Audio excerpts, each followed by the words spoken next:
हम्पीमधील तुंगभद्रा नदीच्या किनाऱ्यावर सोन्यासारख्या चमकणाऱ्या या क्रेटॉन खडकांपासून बनलेल्या पर्वतावर श्रीराम भक्त हनुमानांचा जन्म झाला होता। वाल्मिकी रामायणात या पर्वताचा उल्लेख केला आहे। प्रभू श्रीराम आणि लक्ष्मण सीतामातेच्या शोधात याच ठिकाणी आले होते व याच ठिकाणी प्रभू श्रीरामांची व हनुमानांची भेट झाली होती आणि हे तेच ठिकाण आहे बाल हनुमानांनी सूर्याला गिळण्यासाठी आकाशात झेप घेतली होती। आजची आपली सफर याच रामायण काळातील अंजनेत्री पर्वताची।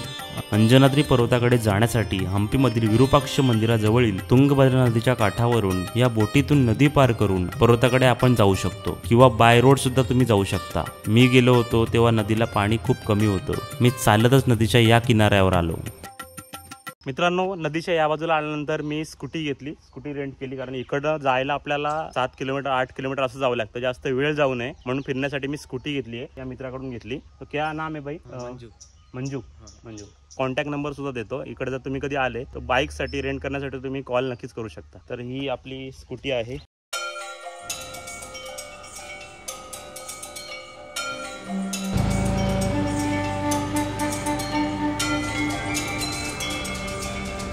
आता विरूपाक्ष मंदिरापासून जर बाय रोड अंजनेत्री पर्वताकडे जायचं असेल तर 22 किलोमीटर एवढं अंतर आहे आणि तुंगभद्रा नदी क्रॉस करून किष्किंधा नगरीत येत असताना 4 ते 5 किलोमीटर आहे जसं मी प्रवास करतो।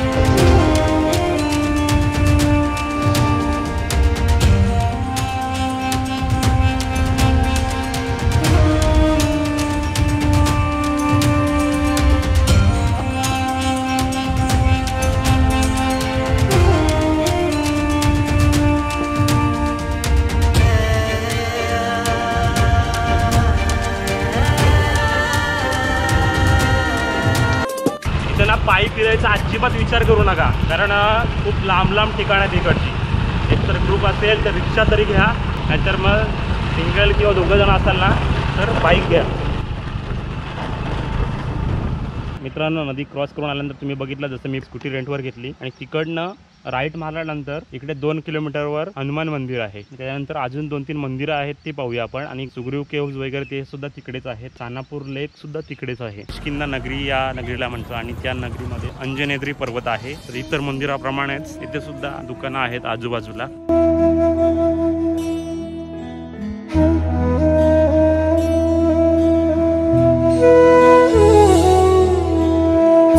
एकूण 575 स्टेप्स आहेत, म्हणजे अशा प्रकारच्या आहेत। पूर्ण ज्या पायऱ्या आहेत अशा प्रकारच्या आहेत, मोठ्या मोठ्या, जास्त नाहीये।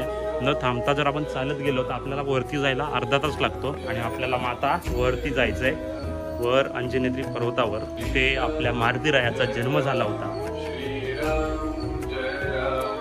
जय श्रीराम, जय जय श्रीराम। रामायणात वानरांचं राज्य किष्किंधा नगरी असा उल्लेख केला आहे आणि त्याच राज्याचा सेनापती पवनपुत्र हनुमान होते। ज्योतिषांच्या अभ्यासानुसार त्रेतायुगाच्या शेवटच्या चरणात चैत्र पौर्णिमेला मंगळवारी सकाळी हनुमान महाराजांचा जन्म याच पर्वतावर झाला। मंदिरामध्ये प्रवेश करताच आपल्याला हनुमानाची बालरूपी मूर्तीचे दर्शन घडते आणि याच मंदिरामध्ये आपल्याला राम दरबार आणि माता अंजनीचं छोटंसं मंदिर पाहायला मिळतं आणि माता अंजनीच्या नावावरूनच या पर्वताचं नाव अंजनेत्री पर्वत असं ठेवलं आहे।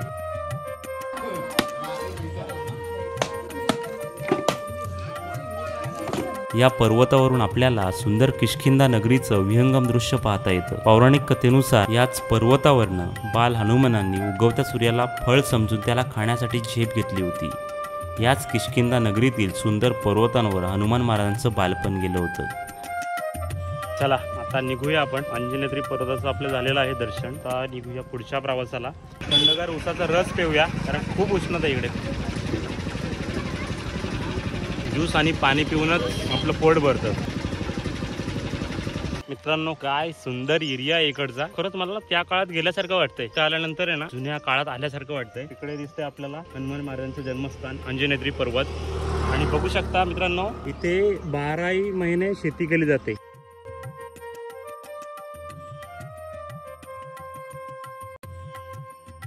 तर या अंजनेरी पर्वताच्या थोडा पुढे आल्यानंतर उजव्या साईडला लगेच पंपा सरोवरकडे जायला रस्ता आहे, जिकडे शबरी मातेचं मंदिर आहे। तर आपण जाऊया आता पंपा सरोवरकडे। ओके। पंपा सरोवर हे हिंदू धर्मातील 5 पवित्र सरोवरांपैकी एक आहे। असं सांगितलं जातं की ब्रह्मदेवाने जेव्हा विश्व निर्माण केलं होतं तेव्हा सर्वात आधी हे 5 सरोवर निर्माण केले होते आणि याच ठिकाणी माता पार्वतीने खूप वर्ष तपश्चर्या केली होती। या ठिकाणी महादेव व पंपादेवी यांचं मंदिर देखील आहे। प्रभू श्रीराम भक्त शबरी माता याच ठिकाणी मातंग ऋषींच्या आश्रमात राहत होती।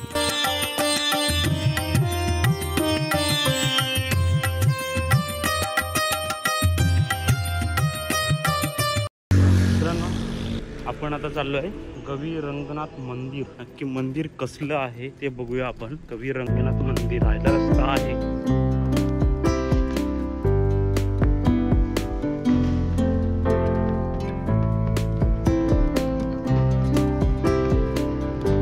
हा सकाळचा रस्ता आहे तिकडे जाण्यासाठी।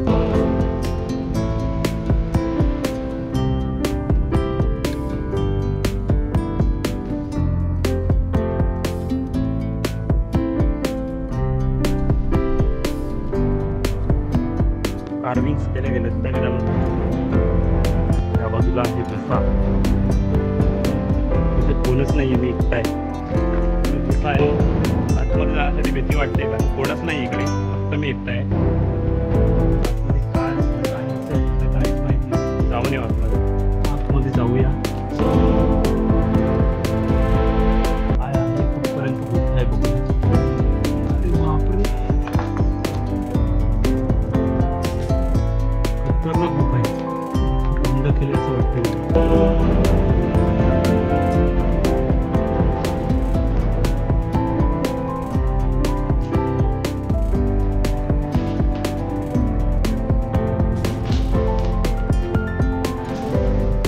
जागेत आलं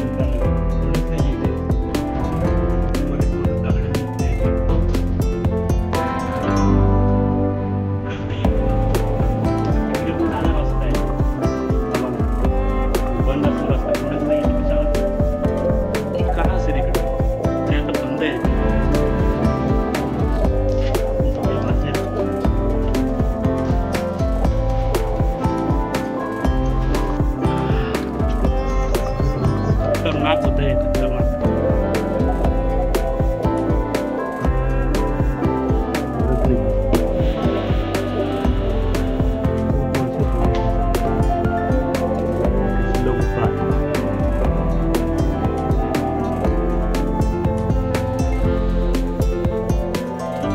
काय खतरनाक जागा आहे मित्रांनो, भयानक। शिवलिंग पाहायला मिळतात, त्याच्यामुळे काही भीती वाटत नाहीये। इकडे सुद्धा हे बांधकाम आहे, जुनं बांधकाम आहे। याच्याबद्दल कुठं लिहिलं गेलं नाहीये, बघू शकता। शाळा वगैरे असते इकडे, आता ते बंद आहे। इकडे सुद्धा म्हणजे अंजनेद्री पर्वताच्या समोरचा जो डोंगर आहे त्या डोंगराच्या आतमध्ये हे सर्व बनवलंय आणि इकडे आता काहीच नाहीये, पाहण्यापुरती हे अवशेष शिल्लक राहिले। हे बघा मित्रांनो, आतापर्यंत व्हिडिओ कसा वाटला हे मला कमेंटमध्ये नक्की सांगा। व्हिडिओ आवडला असेल व्हिडिओला लाईक करा आणि आपल्या चॅनलवर नवीन असाल चॅनलला सबस्क्राईब करायला विसरू नका। बाजूला दिलेले बेल आयकॉन नक्की क्लिक करा, म्हणजेच नवीन व्हिडिओची नोटिफिकेशन सर्वात आधी तुमच्यापर्यंत येईल। भेटूया अशाच एका भन्नाट ब्लॉगमध्ये, तोपर्यंत जय श्रीराम।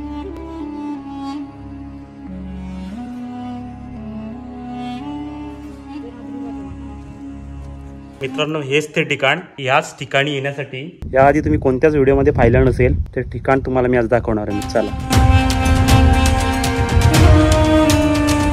तर इथे आल्यानंतर असं वाटतंय पूर्ण जो इतिहास आहे या दगडांमध्ये पुरला गेलाय।